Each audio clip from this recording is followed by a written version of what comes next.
الحمد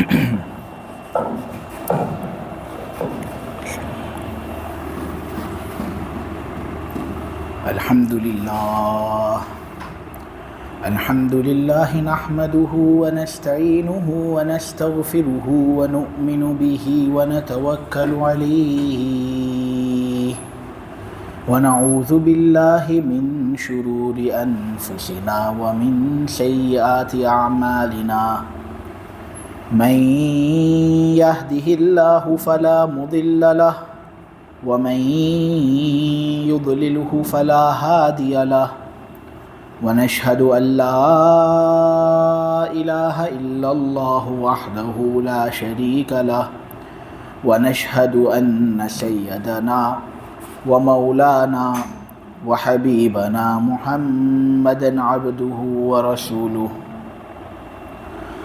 الحمد لله وكفى والصلاة والسلام على رسوله المصطفى وعلى عباده الذين ارتضى ومن بهداهم اهتدى وبآثار أهل المدينة اكتفى أعوذ بالله من الشيطان الرجيم بسم الله الرحمن الرحيم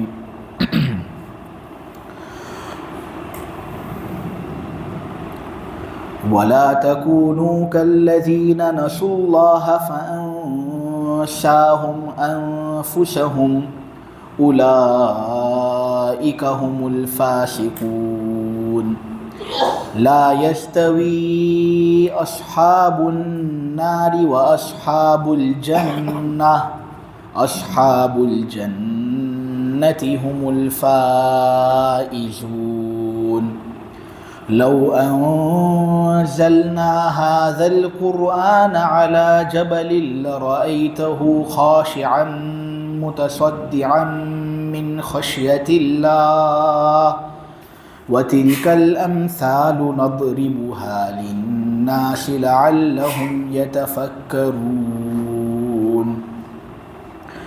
هو الله الذي لا إله إلا هو عالم الغيب والشهادة هو الرحمن الرحيم هو الله الذي لا إله إلا هو الملك القدوس السلام المؤمن المهيمن العزيز الجبار المتكبر سبحان الله عما يشركون هو الله الخالق البارئ المصور له الأسماء الحسنى يسبح له ما في السماوات والأرض وهو العزيز الحكيم صدق الله العظيم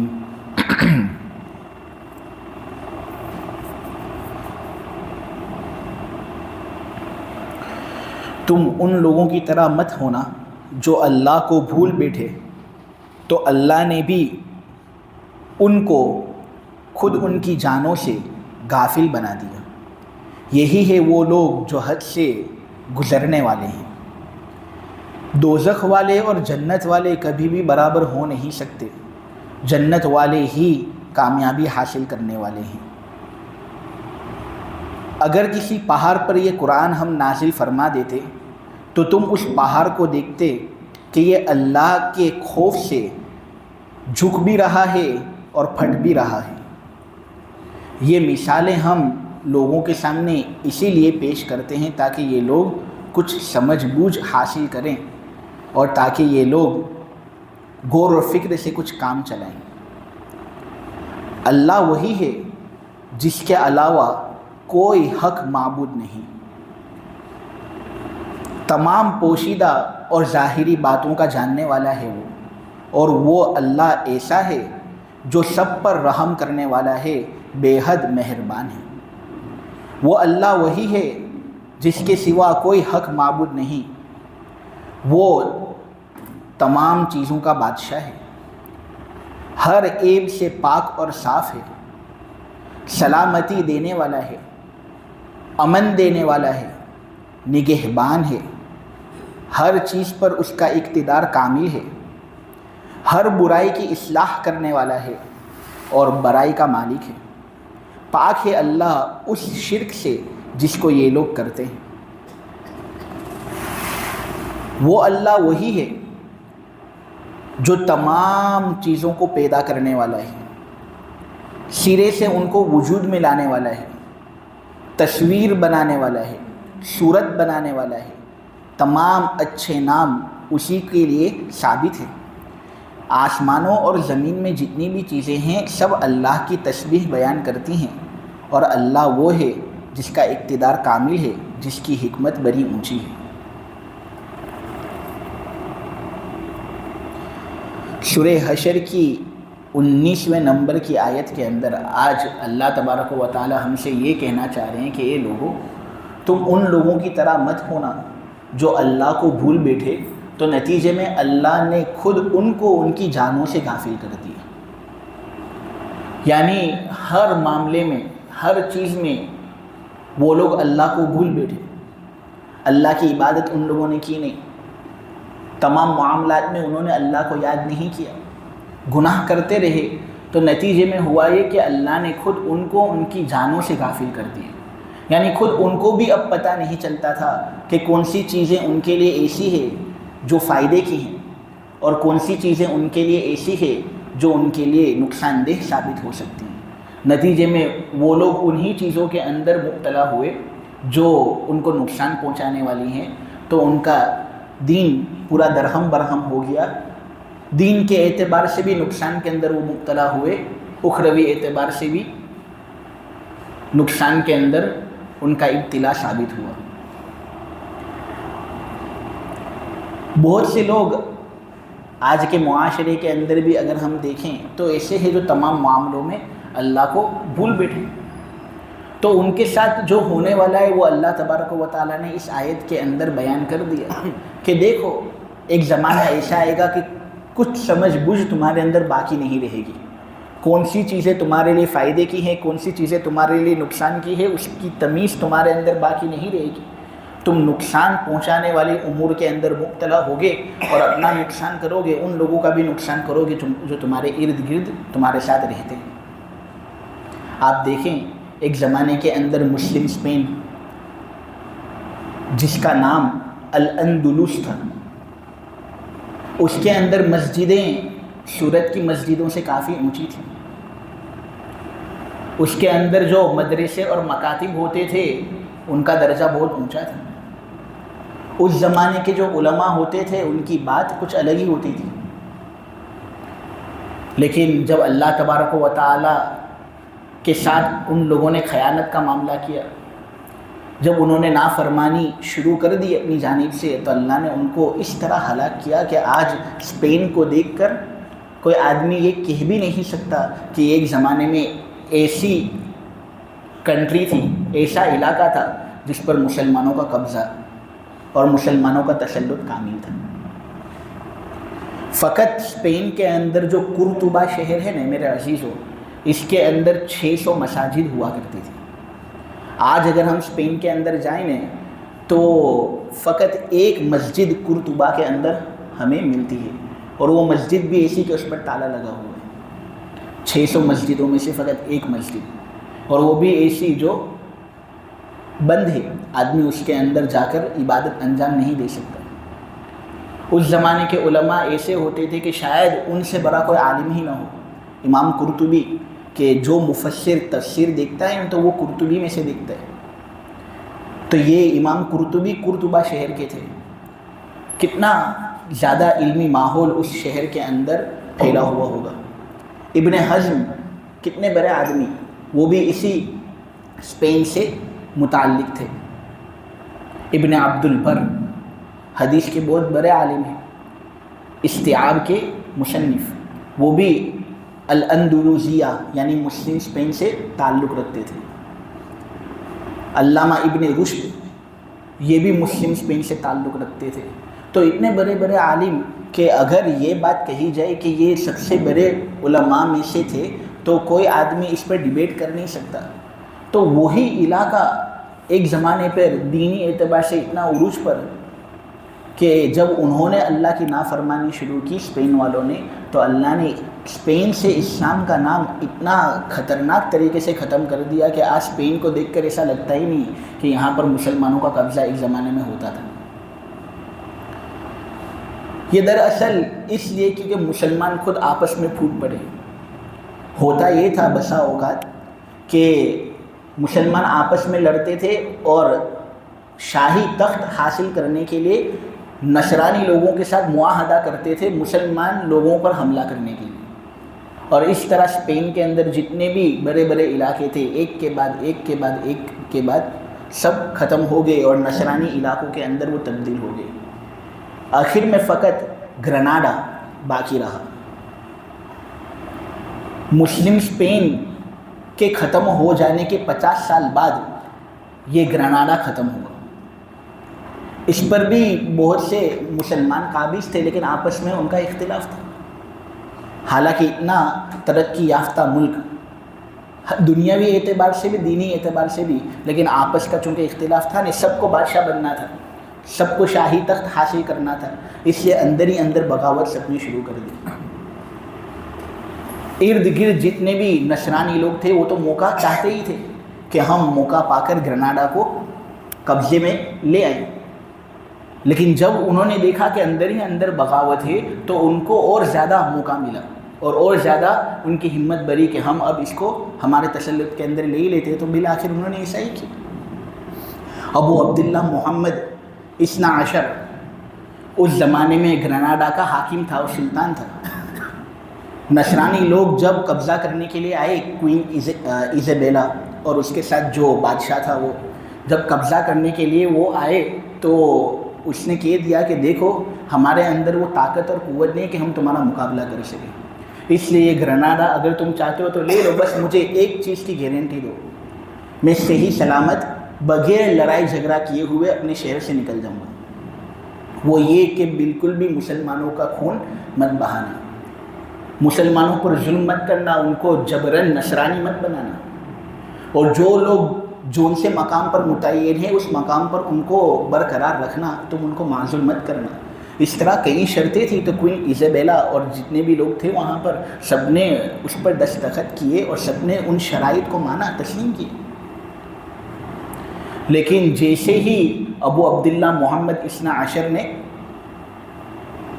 وہ کانٹریکٹ سائن کیا اور وہ شہر سے الگ ہو گیا، اتنے میں ان لوگوں نے جتنی بھی شرائط اپنی طرف سے لگائی تھی سب کو انہوں نے ایک کے بعد ایک کے بعد ایک کے بعد کر کے توڑنا شروع کر دیا۔ الحمراء محل تو دیکھا ہی ہوگا، آپ اگر گوگل پر بھی سرچ مارو تو آپ کو الحمراء محل نظر آئے گا۔ کتنا شاندار، اتنا اونچا محل کہ آدمی اگر اس زمانے میں دیکھے تو واقعتاً وہ دنگ رہ جاوے کہ کتنی زبردست عمارت ہے۔ مسلمانوں نے وہ عمارت تیار کی تھی اور اس کے اوپر لکھا تھا لا غالب الا اللہ، کہ اللہ کے سوا کسی کا غلبہ نہیں ہے۔ حقیقت یہ تھی کہ انہوں نے لکھ تو لیا تھا یہ لا غالب الا اللہ، لیکن یہ فقط لکھنے تک محدود تھا، دل کے اندر یہ چیز موجود نہیں تھی۔ دل کے اندر یہ چیز چونکہ موجود نہیں تھی نا، اس لیے الحمراء محل کے اندر جب نصرانی لوگ داخل ہوئے تھے نا اس دن، تو جہاں پر سب سے اونچی جگہ ان کو نظر آئی تھی نا وہاں پر انہوں نے صلیب لگایا تھا، یہ بات بتانے کے لیے کہ آج ہم نے عرب اور مسلمانوں کو ایسی شکست دی جس شکست سے کبھی بھی یہ لوگ واپس آ نہیں سکیں گے، اس کی تاب وہ نہیں لا سکیں گے۔ تو جہاں پر وہ سب سے اونچی جگہ تھی نا وہاں پر انہوں نے صلیب لگایا تھا، جو نصارہ لوگوں کی علامت ہے۔ یہ منظر جب ابو عبداللہ محمد نے دیکھا تو اس نے رونا شروع کر دیا، اتنا رویا کہ روتے روتے وہ اپنے ماں کے پاس چلا گیا کہ امی دیکھو یہ ہو رہا ہے۔ وہ مسلم اسپین جس پر مسلمانوں نے تقریباً 800 سال تک حکومت کی، وہ ایک کے بعد ایک کے بعد ایک کر کے نصرانی لوگوں کے ہاتھ کے اندر چلا گیا۔ آج جو گرناڈا میرے ہاتھ میں تھا وہ بھی میں نے نصرانی لوگوں کے حوالے کر دیا، میں کیا کرتا؟ آج وہ سب شرطیں توڑ رہے ہیں اور جتنے بھی معاہدے انہوں نے کیے تھے وہ سب ایک کے بعد کر کے یہ توڑنا شروع کر دیں۔ تو یہ خوب رویا۔ اس کی امی نے اس کو کہا اے ابو عبداللہ، عورت کی طرح کیوں روتا ہے جب مرد کی طرح تو نے اس کی حفاظت نہیں کی؟ مرد کی طرح تجھے تو اس کی حفاظت کرنی چاہیے تھی، لیکن جب تم مرد کی طرح اس کی حفاظت نہیں کر سکا تو آج میرے پاس کیوں آتا ہے عورت کی طرح روتا ہوا، بل بلاتا ہوا؟ جو نقصان ہو گیا ہے وہ ہو گیا۔ ہم نے اللہ کے دین کو چھوڑا، اللہ کی مرضیات پر ہم چلے نہیں، اس لیے اللہ نے خود ہم کو ہماری جانوں سے غافل بنا دیا۔ پوری یہ آیت اس واقعے کی ترجمانی کر رہی ہے کہ تم مت ہونا ان لوگوں کی طرح جنہوں نے اللہ کو بھلا دیا، تو اللہ نے خود ان کو ان کی جانیں بھلا دی۔ یہی ہے وہ لوگ جو حد سے گزرے ہوئے۔ میرے عزیزو، یہ جو گریناڈا کا واقعہ ہے نا، یہ ایک سبق ہم کو اتنا زبردست سکھاتا ہے کہ ہمیشہ کسی سوسائٹی کی ترقی کے لیے اتحاد کا ہونا اندرونی اعتبار سے بہت ضروری ہے۔ اتحاد ہوگا تو ترقی ہوگی، اگر اتحاد ہی نہیں تو باہر کے جو مگرمچھ ہیں وہ سب کھوکھلا کر کے رکھ دیں گے اور سب چیزیں وہ فاسد کر دیں گے۔ اس لیے مسلمانوں کے اندر آج کے زمانے میں سب سے پہلی چیز جو ضروری ہے وہ ہے اتحاد، جو اتحاد ہم مفقود پا رہے ہیں۔ اتحاد اگر ہمارے اندر ہوگا تو دشمن ہمارا کچھ بگاڑ نہیں سکتا، لیکن اگر اتحاد ہی ہمارے اندر نہیں تو پھر ہم بالکل سمندر کے جھاگ کی مانند بے حیثیت اور بے مانند ہیں۔ آگے اللہ تبارک و تعالیٰ یہ بات کہہ رہے ہیں کہ دیکھو جو لوگ دوزخ والے ہیں اور جو لوگ جنت والے ہیں ان کے درمیان برابری ہو ہی نہیں سکتی۔ یعنی چلو اگرچہ مسلمانوں کے ہاتھوں سے سلطنت سب چھین لی گئی اور مسلمانوں کے قبضے کے اندر کوئی اسلامی حکومت باقی نہیں رہی، لیکن مسلمان جو ہے وہ دنیا کے لیے بنایا ہی نہیں گیا، وہ تو آخرت کے لیے بنایا گیا ہے۔ یہ کافر بدماش لوگ یہ دنیا کے لیے بنائے گئے ہیں، تو اللہ ان کو دنیا دے گا۔ ہمیں اس پر نا امید نہیں ہونا ہے، ہم اپنی اصلاح کریں، ہمارے دلوں کو پاک صاف کریں، اللہ کی عبادت کریں۔ اللہ نے تو ہم کو پیدا ہی کیا ہے آخرت کے لیے۔ اور دیکھو جو لوگ جنت میں جانے والے ہیں نا اور جو لوگ دوزخ میں جانے والے ہیں ان کے درمیان برابری ہو ہی نہیں سکتی، کبھی بھی نہیں ہو سکتی۔ جنت میں جانے والے لوگ ہی کامیاب اور جہنم کے اندر جانے والے لوگ ناکام۔ اور اگر ہم اسپین کو دیکھیں تو شاید ایک مایوسی ہمارے درمیان آ جاتی ہے، لیکن اگر ہم دوسری طرف دیکھیں تو ہم یہ بھی دیکھ سکتے ہیں کہ حضرت عمر رضی اللہ تعالیٰ عنہ کے زمانے میں اکثر دنیا پر حضرت عمر نے اسلام کا پرچم چلائے اور اسلامی حکومت پر قابض ہوئے۔ تو ایک طرف جب ہم دیکھتے ہیں تو یہ نتیجہ ہمارے سامنے آتا ہے کہ اگر ہم اللہ کی نافرمانی کریں گے تو ہم کو شکست ہوگی، لیکن اگر دوسری طرف ہم دیکھتے ہیں تو اللہ تبارک و تعالیٰ کی فرما برداری کے اندر ہمارا نقصان ہو ہی نہیں سکتا، ہمارا فائدہ ہی فائدہ ہے۔ حضرت عمر رضی اللہ تعالیٰ عنہ کے بارے میں آپ کو ایک واقعہ بتاؤں۔ ابو نعیم اصبہانی نام کے ایک بہت بڑے محدث ہیں، انہوں نے 2 سندوں سے اس واقعے کو بیان کیا ہے۔ ایک سند ذرا ضعیف ہے، ایک سند صحیح ہے، جید ہے، حسن ہے۔ تو یہ واقعہ پکا ہے، وہ یہ ہے کہ حضرت عمر رضی اللہ تعالیٰ عنہ نے ایک مرتبہ نہاوند کے مقام پر ایک لشکر بھیجا تھا۔ نہاوند آج کے زمانے میں جو ایران ہے نا، ایران، اس کے اندر ایک مقام کا نام نہاوند ہے۔ تو وہاں پر حضرت عمر نے ایک لشکر بھیجا تھا دشمنوں کو ختم کرنے کے لیے، اور اس کا امیر ساریہ ابن زنیم کو مقرر کیا تھا۔ اب وہاں پر مسلمانوں کو شکست ہو رہی تھی۔ حضرت عمر تو مدینہ کے اندر تھے، ان کو تو معلوم نہیں تھا کہ ایران کے اندر کیا ہو رہا ہے، اور ایران اور مدینہ کے اندر فاصلہ بھی کتنا بعید ہے۔ لیکن اللہ تبارک و تعالیٰ سے چونکہ یہ لوگ ڈرنے والے تھے نا، اور خوب تقوی ان کے دلوں کے اندر بھرا ہوا تھا، لہٰذا اس لیے اللہ ان کی مدد بھی غیبی طریقے سے کرتا تھا۔ جیسے میں آپ کے سامنے یہ واقعہ بیان کر رہا ہوں کہ حضرت ساریہ ابن زنیم تو فوج کے ساتھ لڑ رہے تھے ایران میں اور ان کو شکست ہو رہی تھی، لیکن حضرت عمر نے مدینہ کے اندر خطبے کے دوران یہ بات کہی، یا ساریہ الجبل۔ اب مدینہ کے اندر اس زمانے میں اگر کوئی بات کہی جائے تو کیا وہ ایران کے اندر پوچھنے والی ہے؟ کیونکہ اس زمانے میں تو ٹیلی فون اور فون وغیرہ تو کچھ تھا نہیں، لیکن مدینہ کے اندر انہوں نے سب کے سامنے یہ بات کہی۔ لیکن ساریہ ابن زنیم اور جتنے بھی ساتھی لوگ تھے نا، انہوں نے یہ واقعہ اور یہ خبر ان لوگوں نے سن لی کہ حضرت عمر یہ کہہ رہی یا ساریہ الجبل، یعنی اے ساریہ پہاڑ کی طرف متوجہ ہو جاؤ، دیکھو تمہیں شکست ہو رہی ہے اس لیے کیونکہ تم پہاڑ کو مد نظر نہیں رکھ رہے، اس کو تم مد نظر رکھو اور اس کی آڑ لے لو، تو تمہیں فتح یابی ہوگی۔ تو سب نے حضرت عمر کی اس بات پر عمل کیا اور سب کو فتح یابی ہو گئی۔ جب سب لوگ مدینہ آئے نا، سب نے یہ بات کہی کہ حضرت عمر کی بات جو مدینہ کے اندر انہوں نے کہی تھی نا، واقعتاً ہم نے ایران کے اندر وہ بات سنی۔ تو یہ غیبی طریقے سے اللہ تبارک و تعالیٰ نے مدد کی ان لوگوں کی جو اللہ تبارک و تعالیٰ سے ڈرتے تھے۔ حضرت خالد ابن ولید رضی اللہ تعالیٰ عنہ کا واقعہ مسند ابی یعلا کے اندر ابو یعلا بیان کرتے ہیں کہ یہ ہیرا گئے تھے، اور وہاں پر جو ہیرا کا سردار تھا نا ابن بکلیہ، اس سے ان کی ملاقات ہوئی۔ اب جو ابن بکلیہ تھا اس نے اپنے سامنے ایک زہر کی شیشی رکھی تھی، تو حضرت خالد ابن ولید نے اس کو دیکھ کر کہا کہ بھئی یہ کیا ہے، تیرے سامنے یہ چیز کیا ہے؟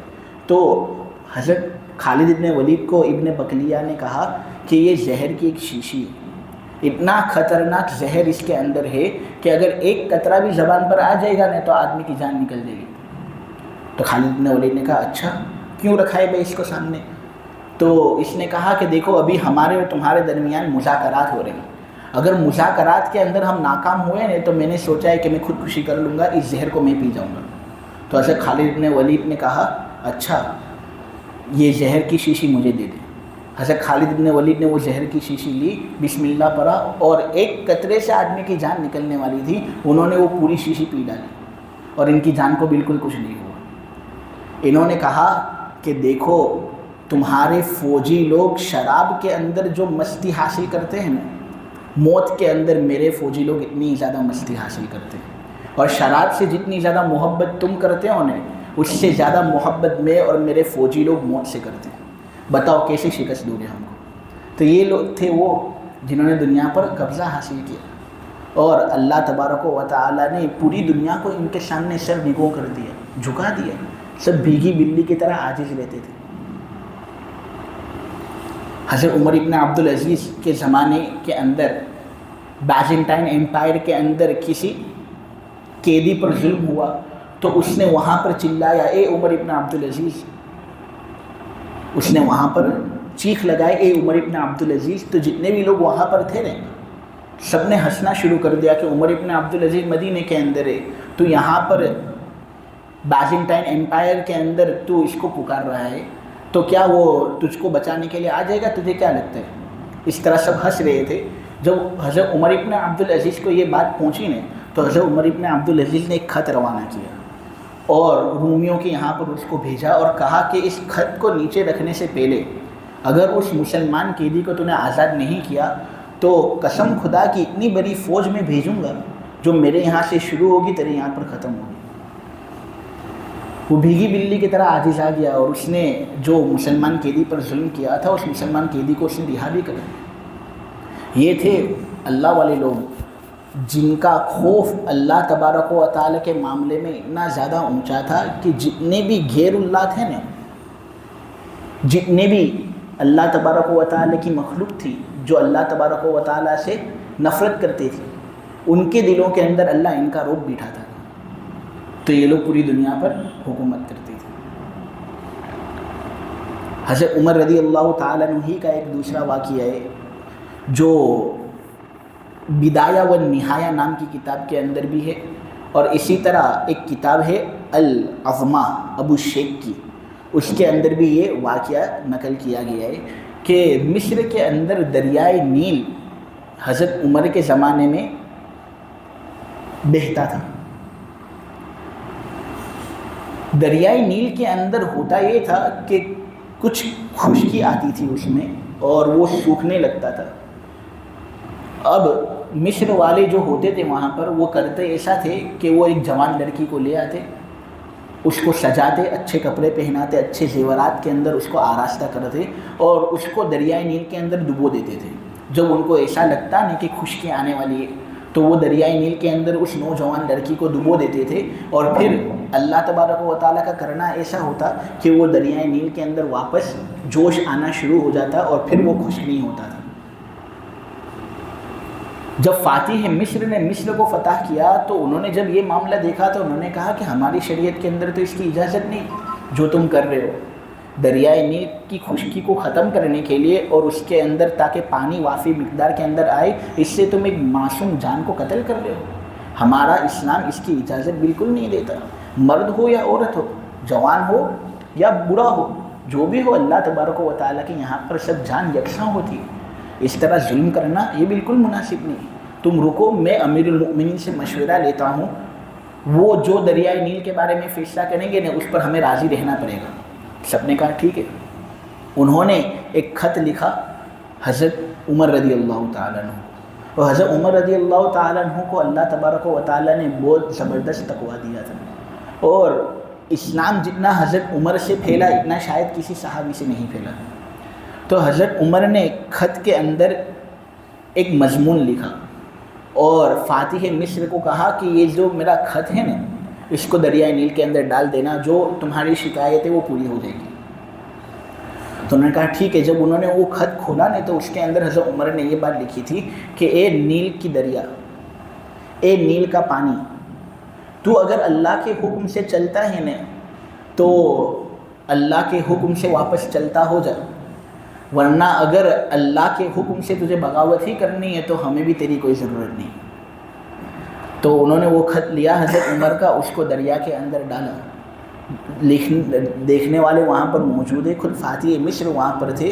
وہ خط نیچے گرا، اتنے میں وہ دریا 16 زرہ بلند ہو گیا، اور پانی جو اس زمانے سے بہتا ہوا چل رہا تھا آج کے زمانے تک بالکل برابر بہہ رہا ہے. اور آج بھی دریائے نیل کے اندر وہ پانی موجود ہے جو پہلے کے زمانے میں موجود تھا مصر کے اندر. یہ حضرت عمر رضی اللہ تعالیٰ عنہ کی ایک کرامت کا تذکرہ میں نے آپ لوگوں کے سامنے کیا. یہ کب اللہ تبارک و تعالیٰ مدد کرتا ہے میرے عزیزوں؟ اسی وقت جب ہم اللہ کے ہو جاتے ہیں. ہم اللہ تبارک و تعالیٰ کی فرما برداری میں کبھی بھی کسی نقصان کا احساس نہیں کر سکتے. ہاں، لیکن اللہ کی نافرمانی میں کبھی بھی کسی فائدے کا احساس بھی ہمیں ہوگا نہیں. اس لیے ہمیں اللہ تبارک و تعالیٰ کی فرما برداری کرنی چاہیے. اللہ تبارک و تعالیٰ ضرور بھی ضرور ہماری مدد کرے گا. جب وہ ان لوگوں کی مدد کر سکتا تھا تو ہماری مدد کیوں نہیں کرے گا؟ کیا وہ کچھ الگ مخلوق تھے؟ وہ بھی انسان تھے، ان کے پاس بھی 2 آنکھیں 2 کان تھے. ہم بھی انسان ہیں. اللہ نے جس طرح ان کو بنایا اس طرح اللہ نے ہم کو بنایا. جس طرح رحمت کے مستحق وہ تھے اسی طرح رحمت کے مستحق ہم ہیں، بلکہ ان کے مقابلے میں ہم زیادہ رحمت کے مستحق ہیں. ہم تو کمزور. حضرت عمر کو دیکھ کر تو شیطان بھاگتا تھا، ہمیں دیکھ کر تو شیطان کہاں بھاگتا ہے، وہ تو لپکتا ہے. تو کیا ہم اللہ کی فرما برداری کریں گے تو اللہ کیا ہماری مدد نہیں کرے گا؟ ضرور کرے گا. ایمان والوں کو اللہ ہی پر بھروسہ کرنا چاہیے. جو لوگ اللہ پر بھروسہ کرتے ہیں پھر اللہ تبارک و تعالیٰ ان کو دنیاوی اخروی دونوں اعتبار سے زبردست کامیابی سے نوازتا ہے. ایک مسئلہ یہاں پر یہ بات بھی ثابت ہوئی کہ جو بزرگ لوگ کرامت کرتے ہیں نا تو کبھی کبھی تو ہوتا ایسا ہے کہ کرامت کا احساس ان کو بھی نہیں ہوتا، وہ بس ہو جاتا ہے اور پھر جب ہو جاتا ہے تب ان کو احساس ہوتا ہے. لیکن کچھ زبردست بزرگ لوگ ایسے ہوتے ہیں کہ ان کو کرامت کے صدور سے پہلے ہی پتہ چل جاتا ہے کہ میں جو کرنے والا ہوں یہ ایک عجیب چیز ہے. بہت سے جو غیر مقلد لوگ ہیں، اہل حدیث لوگ، وہ فقط یہ سمجھتے ہیں کہ بزرگ لوگ کرامت سے پہلے کوئی علم نہیں رکھتے کرامت کے اندر. جب کرامت ہو جاتی ہے تب ان کو پتہ چلتا ہے کہ یہ معاملہ ہوا، ورنہ اس سے پہلے ان کو بھی کچھ معلوم نہیں ہوتا. تو دیکھو حضرت عمر رضی اللہ تعالیٰ عنہ کا یہ جو واقعہ میں نے آپ لوگوں کے سامنے بیان کیا، میں اس سے پہلے جو ساریہ جبل والا واقعہ میں نے آپ لوگوں کے سامنے بیان کیا، اگر حضرت عمر کو پہلے سے معلوم نہ ہوتا کہ کیا ہونے والا ہے تو یہ سب کرنا تو فضول ہی ہو جاتا ہے نا، مذاق بن جاتا. معلوم یہ کہ اتنا زیادہ بھی انکار نہیں کرنا چاہیے کرامت کا جتنا زیادہ اہل حدیث لوگ انکار کرتے ہیں. یہ اللہ تبارک و تعالیٰ کا فضل ہے. اللہ تبارک و تعالیٰ جس بندے پر اپنا فضل ظاہر کرنا چاہے اس پر وہ فضل ظاہر کر دیتے. لا یسأل عما یفعل وهم یسألون. اللہ جو کرتا ہے اس پر تم اللہ کی پوچھ گچھ نہیں کر سکتے. ہاں، تم جو کرو گے نا اس پر اللہ تمہاری پوچھ کرے گا، لیکن اللہ کو تو کوئی پوچھ نہیں سکتا نہیں. لہٰذا اللہ اپنے بندے پر جس طرح بھی فضل کرنا چاہے اس پر اس کو کل اختیار حاصل ہے. ہم اللہ سے کوئی سوال نہیں کر سکتے. دیکھو، ایک واقعہ میں حضرت ابو بکر رضی اللہ تعالیٰ عنہ کا آپ لوگوں کے سامنے بیان کروں، اور یہ واقعہ موطا امام مالک کے اندر موجود ہے. حضرت امام مالک نے اپنی سند سے حضرت عائشہ کے حوالے سے یہ واقعہ بیان کیا کہ ایک مرتبہ حضرت ابو بکر صدیق رضی اللہ تعالیٰ عنہ کے پاس بہت زیادہ کھجوریں تھیں. اس زمانے میں ایک پیمانہ چلتا تھا وسق، جیسے آج کے زمانے میں کلو گرام ہوتا ہے، گرام ہوتا ہے، اس طرح اس زمانے میں ایک پیمانہ تھا وسق. تو حضرت عائشہ کو حضرت ابو بکر نے یہ کہہ دیا تھا کہ دیکھو 20 کھجوریں، 20 وسق کھجوریں تم لے لو، قبضہ کر لو تو وہ تمہاری۔ تو حضرت عائشہ کو جب یہ بات کہہ دی تھی تو حضرت عائشہ کو قبضہ کرنا چاہیے تھا، لیکن انہوں نے قبضہ کیا نہیں۔ حضرت ابو بکر کے آخری لمحات چل رہے تھے، اب آخری لمحات کے اندر تو کوئی وصیت چلتی نہیں ہے نا، کوئی آدمی بہت زیادہ مال کی وصیت کرنا چاہے تو وصیت نافذ نہیں ہوگی، تو اس لیے آخری لمحات چل رہے تھے۔ اتنے میں حضرت ابو بکر نے واپس حضرت عائشہ کو بلایا اور کہا کہ دیکھو میں نے 20 وسق کھجور کا تم سے وعدہ کیا تھا نا، تو تم کو اس کو قبول کر لینا چاہیے تھا، قبضہ کر لینا چاہیے تھا، لیکن چونکہ تم نے اب قبضہ کیا نہیں، اس لیے اب وہ مال وارثوں کا ہوگا، تیرے 2 بھائی اور 2 بہنوں کا وہ مال ہوگا۔ تو حضرت عائشہ نے کہا ٹھیک ہے بھائی، میرے 2 بھائی ہیں، لیکن 2 بہنیں میری کہاں سے؟ میری ایک بہن تو اسما جو حضرت زبیر کے نکاح کے اندر تھی، میری کوئی دوسری بہن تو ہے نہیں، آپ 2 بہنیں کیوں کہہ رہے ہو؟ تو حضرت ابو بکر نے کہا دیکھو میری بیوی بنت خارجہ حاملہ ہے، اس سے بھی جو عورت نکلے گی نا، اس سے بھی جو بچہ نکلے گا وہ بھی تیری بہن ہی ہوگی، یعنی عورت نکلنے والی ہے، کوئی لڑکا نہیں ہوگا، لڑکی ہونے والی ہے۔ تو اس زمانے میں تو کچھ کیمرہ وغیرہ تھے نہیں نا، تو ایسی خبر دینا تو یہ اسی وقت ہو سکتا تھا جب اللہ تبارک و تعالیٰ کی جانب سے کوئی چیز ان کے سامنے منکشف ہو گئی ہو۔ اب یہاں پر حضرت ابو بکر کا اگر یہ پتہ نہیں تھا کہ کیا نتیجہ ہونے والا ہے کرامت کا، تو پھر اس کرامت کا صدور ایک مذاق بن جائے گا یا نہیں؟ تو ان کو معلوم تھا پہلے سے، تبھی تو یہ خبر دے پائے۔ بنت خارجہ کو جب لڑکی ہوئی نا تو سب لوگ حضرت ابو بکر کی اس بات کو یاد کرتے تھے، اور پھر ان کو پتہ چلا کہ حضرت ابو بکر نے واقعتاً ایک کرامت اپنی جانب سے ظاہر کی تھی۔ تو اس واقعے سے مجھے بس یہی بات بتانی تھی، ورنہ اصل مضمون تو ہمارا یہ ہے کہ جب ہم اللہ تبارک و تعالیٰ کے تابع اور فرما بردار بن جاتے ہیں تو غیر معمولی اسباب کے ذریعے سے اللہ پھر ہماری مدد کرتا ہے، اللہ بہت زبردست طریقے سے مدد کرتا ہے۔ حضرت عقبہ ابن نافع رضی اللہ تعالیٰ عنہ بہت بڑے صحابی، ایک مرتبہ کیروان کے جنگل کے اندر وہ سفر کر رہے تھے، اور انہوں نے سوچا کہ یہ جو کیروان کا جنگل ہے نا، میں یہ چاہتا ہوں کہ اس جنگل کے اندر مسلمانوں کی ایک بستی بن جائے۔ سب لوگوں نے ان کو کہا کہ بھائی یہاں پر جنگل کے اندر بستی کس طرح بن سکتی ہے، یہاں پر تو شیر ہوتے ہیں، سانپ ہوتے ہیں اور بہت سے اور مخلوقات یہاں پر ہوتی ہیں، یہاں پر کوئی بستی بنانا آسان نہیں۔ تو اس وقت حضرت عقبہ ابن نافع رضی اللہ تعالیٰ عنہ نے یہ بات کہی تھی کہ جتنے صحابی ہیں نا وہ سب میرے پاس آ جاؤ۔ تو اس وقت تقریباً 17-18 صحابہ تھے، وہ سب لوگ حضرت عقبہ ابن نافع کے پاس آئے، اور حضرت عقبہ ابن نافع نے پھر خطبہ دیا اور یہ بات کہی کہ اے درندوں چرندوں پرندوں، جتنے بھی لوگ انسانوں کے علاوہ یہاں پر موجود ہیں وہ سن لیں کہ ہم نبی کریم صلی اللہ علیہ وسلم کے صحابہ ہیں۔ نبی کریم صلی اللہ علیہ وسلم کو ہم پر بہت زیادہ بھروسہ تھا، ہم تمہیں الٹیمیٹم دے دیتے ہیں کہ اس جنگل کو خالی کرو، ورنہ اگر اس اعلان کے بعد تم میں سے کوئی نظر آئے گا نہیں تو ہم اس کو قتل کر دیں گے، پھر پوچھنا مت کہ ہم نے کیوں قتل کیا۔ تو اس طرح انہوں نے اعلان کیا۔ بہت سے لوگ وہاں پر موجود تھے، بربر قوم بھی وہاں پر بہت زیادہ موجود تھی، آپ گوگل پر بھی دیکھ سکتے ہو بربر قوم، تو وہ بھی وہاں پر موجود تھی۔ انہوں نے گواہی دی کہ مستقل طور پر شیر کا ایک جھنڈ، بھیڑیوں کا ایک جھنڈ، سانپوں کا ایک جھنڈ، سب کے سب جنگل سے خالی ہونے لگے ان کے اس ایک خطبے کی وجہ سے۔ بربر قوم کی اکثریت جو وہاں پر موجود تھی نے سب نے اسلام قبول کر لیا تھا، یہ عقبہ ابن نافع کی اس طرح کی خطبے کی وجہ سے۔ اسی طرح ایک واقعہ حضرت سعد رضی اللہ تعالیٰ عنہ کا بھی موجود ہے بدایہ و نہایہ کے اندر، کہ مدائن فتح کرنے کے لیے وہ ایک مرتبہ لشکر کو لے گئے تھے۔ اب وہ جو فارس والے تھے نا، دریائے دجلہ کے پاس ایک پل ہوتا تھا جس پل پر چڑھ کر لوگ وہاں مدائن کے اندر آ سکتے تھے۔ اب یہ لوگ حضرت سعد وغیرہ حملہ کرنے کے لیے آنے والے تھے، تو یہ لوگ تو چاہیں گے نہیں کہ یہ لوگ حملہ کریں، تو انہوں نے کیا ایسا کہ جتنا پل تھا نا وہ پل کو انہوں نے توڑ دیا مکمل، اور جتنی بھی کشتیاں وہاں پر تھیں ان سب کو انہوں نے وہاں سے ہٹا دیا تاکہ یہ لوگ آ نہ سکیں، اور پہرا بھی انہوں نے بالکل مضبوط کر لیا۔ تو حضرت سعد رضی اللہ تعالیٰ عنہ نے جتنے بھی لشکر والے تھے ان کو کہا کہ تمہارے گھوڑے جو ہے نا ان کو دریا کے اندر لے جاؤ، اور دریا کے اندر اپنے گھوڑوں پر سواری کرو، انہوں نے کہا یہ کس طرح ہو سکتا ہے؟ انہوں نے کہا کہ تمہیں یہ کرنا ہے، ہم اللہ تبارک و تعالیٰ سے دعا کریں گے. اور پھر انہوں نے یہ لمبی دعا سکھائی تھی، نستعین باللہ ونتوکل علیہ، ایک مستقل لمبی دعا ہے. اس کے آخر کے اندر آتا ہے لا حول ولا قوت الا باللہ العلی العظیم. تو یہ دعا پڑھ کر سب لوگوں نے دریا کے اندر اس طرح گھوڑے ڈال دیے.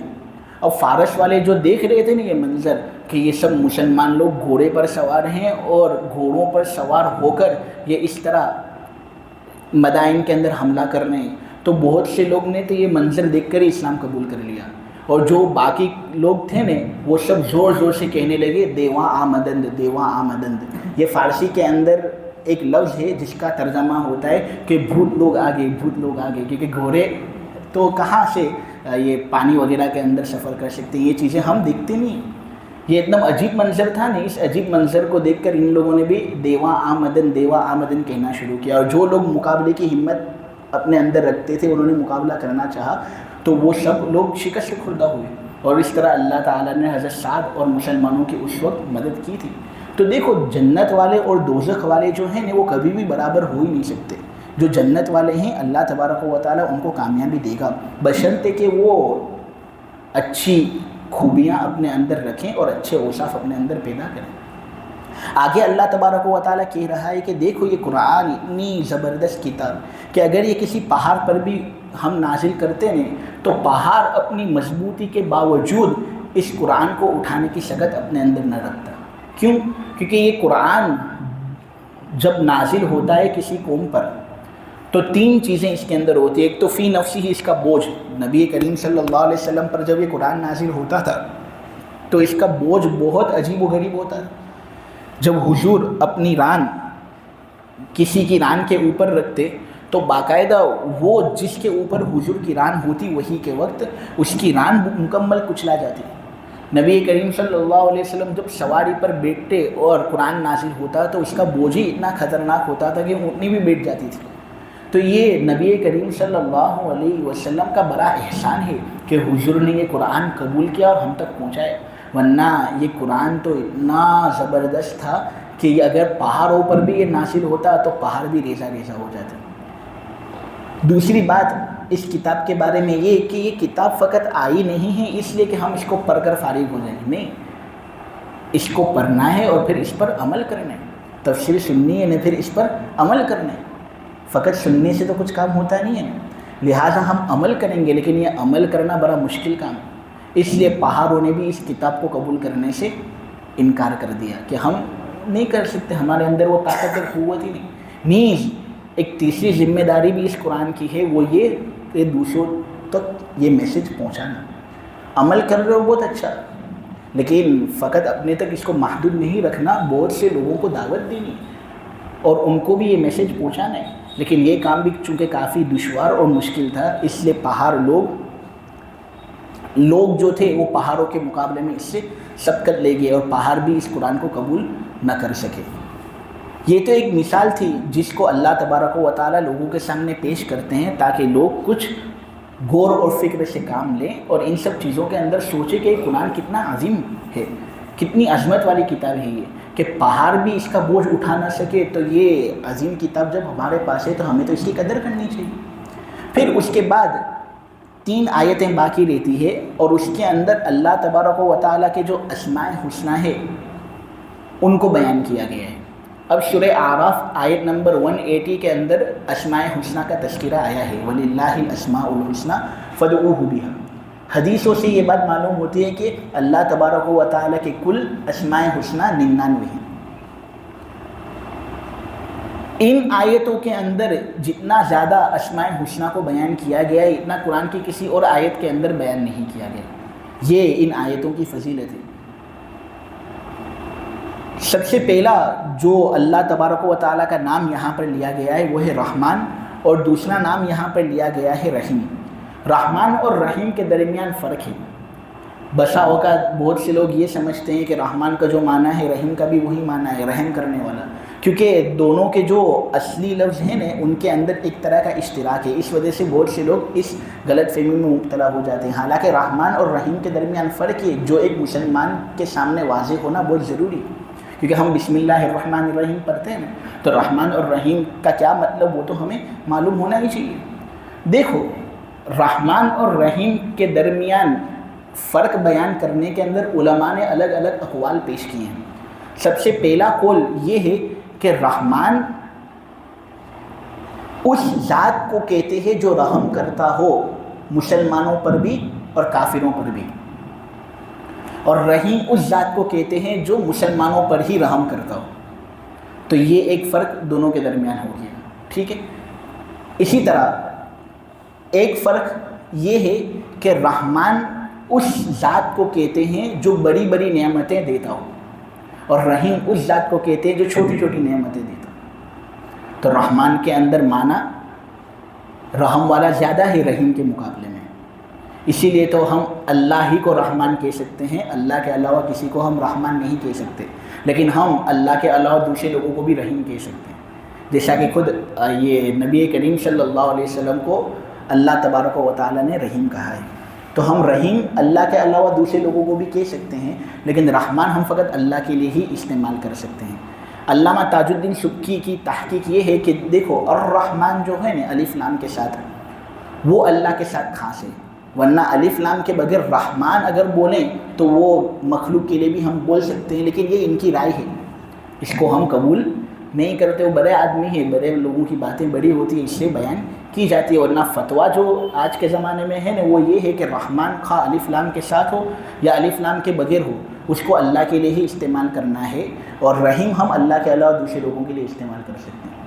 ایک قول رحمان اور رحیم کے درمیان فرق کرنے کے لیے یہ بھی ہے کہ رحمان اس ذات کو کہتے ہیں جو لوگوں کو نعمتوں کے اندر رکھے، اور رحیم اس کو کہتے ہیں جو لوگوں سے مصیبتوں کو دور کرے، یعنی نعمتوں سے نوازنے والا رحمان، مصیبتوں کو دور کرنے والا رحیم۔ اور ایک ذرا مشکل فرق ہے، وہ میں آسان کر کے آپ لوگوں کے سامنے بیان کرتا ہوں، وہ یہ ہے کہ آپ دیکھیں رحمان کے اندر 5 لفظ ہیں، رحیم کے اندر 4 لفظ ہیں۔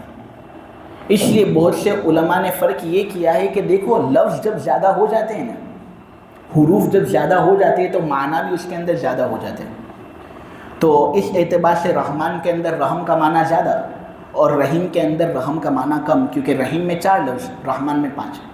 آپ کو بات سمجھ میں آ رہی؟ رحمان کے بارے میں علماء یہ کہتے ہیں کہ یہ بہت زیادہ رحم والا معنی اپنے اندر لیتا ہے، لیکن پھر رحم والا معنی اتنی ہی تیزی سے ختم بھی ہو جاتا ہے۔ جیسے عرب لوگوں کے اندر اگر کوئی نشے کے اندر ہوتا ہے نا تو اس کو کہتے ہیں انت سکران، تو نشے کے اندر ہے۔ کوئی غصے کے اندر ہوتا ہے تو اس کو کہتے ہیں انت غضبان، تو غصے میں ہے۔